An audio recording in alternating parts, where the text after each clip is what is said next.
जनक अमर जावेद बाजवा साहब गुमनामी में जाने के बहुत शौकीन थे। अब वो फ्रांस में पकड़े गए हैं, इससे पहले दुबई में पकड़े गए थे। ये खेल शुरू जनरल बाजवा ने किया था लोगों को सड़कों पर बेइज्जत करने का, जिसके तहत एहसन इकबाल साहब को गोली मरवाई गई थी, नवाज शरीफ पर जूते फेंकवाए गए थे। 1857 में क्या हुआ था, 1764 में क्या हुआ था, 1947 में क्या हुआ था, वो अपनी जगह हुआ था। हकीकत को कवर अप करने के लिए अगर ज़ियाउल हक की कब्र आपको याद आ जाती है तो मुझे नहीं आती है।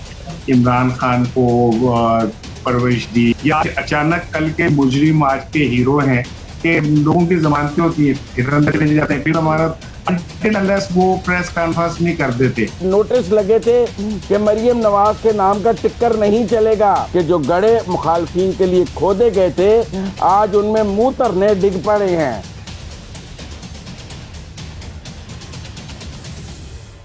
अस्सलाम वालेकुम एंड वेलकम टू अंदर की बात। मैं हूं और मेरे साथ हैं मुजम्मिल सुरवती साहब और इसार राना साहब। ये नया फॉर्मेट है अंदर की बात का, जिसके अंदर आपको दोनों हमारे सहाफी हजरात हैं उनसे बात सुनने का मौका मिल सकेगा। तो आज का जो टॉपिक है हमारा, सबसे पहले हम शुरू करते हैं जनरल कमर जावेद बाजवा के साथ। जनरल कमर जावेद बाजवा साहब गुमनामी में जाने के बहुत शौकीन थे, लेकिन जब से वो अपने ओहदे से अलहदा हुए हैं वक्तन फवक्तन कोई ना कहीं उनकी कोई वीडियो बना ही लेता है। तो सुरवती साहब, आपके ख्याल में गुमनामी में जाने का मौका कब मिलेगा कमर जावेद बाजवा साहब को? अगर वो किसी कंटोनमेंट में आराम से अपने घर में रहेंगे, दुनिया की सैर ना करें, टूरिस्ट बनने का शौक ना रखें, क्योंकि हर जगह पाकिस्तानी मौजूद हैं और हर जगह उनसे मोहब्बत और चाहने वाले उनके मौजूद हैं। मुसीबत यह है कि अब वो फ्रांस में पकड़े गए हैं, इससे पहले दुबई में पकड़े गए थे, तो अब अगला पता नहीं स्विट्जरलैंड में पकड़े जाएंगे, फिर स्वीडन में पकड़े जाएंगे। लेकिन मैं समझता हूँ कि ये मुकाफात अमल है। ये खेल शुरू जनरल बाजवा ने किया था लोगों को सड़कों पर बेइज्जत करने का। ये काम जनरल बाजवा की आप बतौर army chief 5th generation war का प्रोजेक्ट था कि जब आपने लोगों को सड़कों पर अब्यूज कराना शुरू किया और उसकी हौसला अफजाई हाइब्रिड निज़ाम के तहत एक सियासी जमात के जरिए करवाई, आज वो सियासी जमात भी उस मुकाफात अमल का शिकार है और जनरल बाजवा भी उस मुकाफात अमल का शिकार है। गालियों का जो सिलसिला इस हाइब्रिड निज़ाम में जनरल बाजवा के दौर में शुरू किया गया था, जिसके तहत एहसन इकबाल साहब को गोली मरवाई गई थी, नवाज शरीफ पर जूते फेंकवाए गए थे, लोगों को एयरपोर्ट्स पर बेइज्जत करने का सिलसिला शुरू किया था और एक महज़ब इख्तलाफ को ख़त्म कर दिया गया था। आज जनरल बाजवा उसका खुद शिकार हैं। कल जब वो ड्राइंग रूम में बैठकर ये सब कुछ मैनेज करते थे, उनको नहीं पता था कि कल उनके साथ ये सब कुछ होगा। जब लोगों के खानदान के सामने कोई इस तरह बेइज्जत कराते थे, आज अपनी फैमिली के साथ अनसेफ हैं। तो ये निज़ाम जनरल बाजवा के बतौर आर्मी चीफ शुरू हुआ, उनकी जेर सरपरस्ती शुरू हुआ था। आज वो खुद इसका शिकार हैं। इसी को मुकाफात अमल कहते हैं। इसी को कहते हैं कि आपने जो घड़ा किसी के लिए खोदा हो, बिलाखिर आपने उसमें गिरना होता है और आप खुद ही उसका शिकार होते हैं। ये बेहतरीन नमूना है उसका हमारे सामने, जो जनरल बाजवा के साथ हुआ। इसार राना साहब, आपके ख्याल में ये जो मुजम्मिल सरवती साहब बात कर रहे हैं कि ये मकाफात अमल है, तो कुछ ज़्यादा जल्दी नहीं शुरू हो गया मकाफात अमल? मतलब अभी तो वो गए हुए, उनको हार्डली 4-5 महीने हुए हैं, छुट्टी हुई उनकी 6 महीने हुए हैं और अब से सारा काम शुरू हो गया। यूजुअली तो देर से जाके होता है, इतना जल्दी आर्मी चीफ तो नहीं ज़ाया हो जाता जितनी जल्दी ये बाजवा साहब हो गए। देखिए, बात है कि जो भी हुआ, मैं तो बतौर पाकिस्तानी उसको कंडेम करता हूँ। और वैसे वो जो शख्स है जो बात कर रहे हैं, अब ये क्लियर नहीं कि वो पाकिस्तानी है या अफगानी है, और उसने जो कुछ भी कहा वो उसका बैकग्राउंड क्या है, इस पे भी अभी बात हुई है कि इस तरह कुछ उसने कहा, वो किस संबंध में उसने कहा। और एक बात तो बिल्कुल मुझे ठीक है कि जो बात है वो तो कलयुग और कलयुग दोनों जहाँ पे भी देना पड़ता है वो ऊपर भी देना पड़ता है।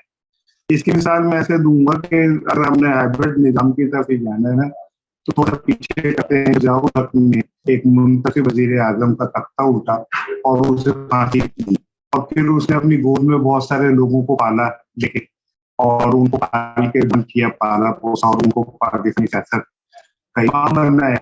आज जब के मजार पे जो कुछ होता है ये वो मुकाफात अमल है जो कभी खत्म नहीं होगा।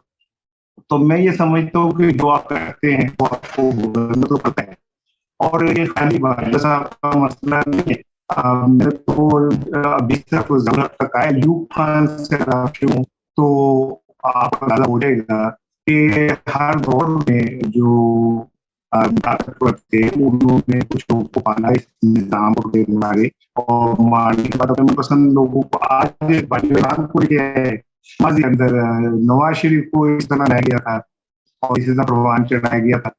तो जब तक इस बहस में फंसे रहेंगे इसका कोई नतीजा नहीं निकलेगा। असल बात तो ये है कि हमें ये देखना है कि जो आज के हमारे जमहूरी चैंपियन है वो चाहे नवाज शरीफ हो या इमरान खान हो, आखिर वो इन्हीं बैसाखियों पे चल के क्यों आते हैं, और जब ये लोग रिटायर हो जाते हैं तो तभी इनको उन्हें क्यों याद आता है कि ये तो बहुत बुरे लोग हैं।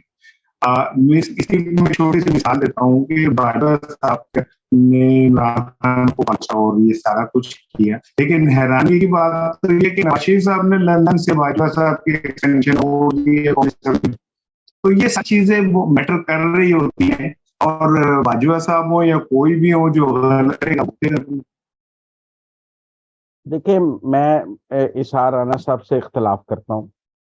एक तो इमरान खान की और आज की गलतियों को दुरुस्त करार देने के लिए और उसका जवाब ढूंढने के लिए जब लोग माजी से मिसालें निकाल कर लाते हैं, तो मैं तो कोई हिस्ट्री का स्टूडेंट नहीं हूँ, मैं तो करंट अफेयर्स का शो करता हूँ और मैंने आज की बात करनी है। 1857 में क्या हुआ था, 1764 में क्या हुआ था, 1947 में क्या हुआ था, वो अपनी जगह हुआ था। लेकिन जो आज गलत हुआ है उसको गलत कहने के लिए या उस गलती का जवाब ढूंढने के लिए, जी ज़ियाउल हक ने यूं कर दिया था, अयूब खान ने यूं कर दिया था तो बाजवा ने कर दिया, ये कोई जस्टिफिकेशन नहीं है। क्या आप आज बाजवा को एक्सोनरेट करने के लिए ज़ियाउल हक की कब्र को ले आए और अयूब खान को ले आए कि किसी तरह आप बाजवा को एक्सोनरेट कर दें उन तमाम जराइम से जो माजी में भी किसी ने किए हुए थे। ये तो वो बात हुई कि कोई कत्ल करके पकड़ा जाए तो वो कहे जी कत्ल तो हजरत आदम के दौर से शुरू हुए हैं, दाबील के दौर से कत्ल होना शुरू हुए हैं, मैंने कर दिया तो कौन सा तूफान आ गया। यहाँ तो अजल से कत्ल होते शुरू हुए हैं। या डकैती किसी को पकड़ ले, डाकू को, वो कहे जी कितने डकैतियां हुई हैं, कितने बैंक लूटे हैं, मैं पकड़ा गया हूं तो कौन सी बात है। सवाल हम जनरल बाजवा का कर रहे हैं और बात ये कर रहे हैं कि इस मुल्क में गालम गलूच का कल्चर जो एक हाइब्रिड निज़ाम के साथ एक सियासी जमात की आशीर्वाद में हमने इस मुल्क में महज़ब इख्तलाफ ख़त्म कर दिया और हर इख्तलाफ को गालम गलूच के कटहरे में ले आए, आज वो तमाम कैरेक्टर्स खुद उसका शिकार हैं। इस हकीकत को कवर अप करने के लिए अगर ज़ियाउल हक की कब्र आपको याद आ जाती है तो मुझे नहीं आती है। मुझे तो आज की जनरल बाजवा की शक्ल याद आती है, मुझे आज जनरल बाजवा याद आता है, मुझे ज़ियाउल हक की कब्र से कोई सरोकार नहीं है। मुझे जिंदा जनरल बाजवा से सरोकार है कि वो किस मुकाफात अमल का शिकार है। मैं उसको कवर अप स्टोरी देने के लिए तैयार नहीं ज़ियाउल हक की कब्र से।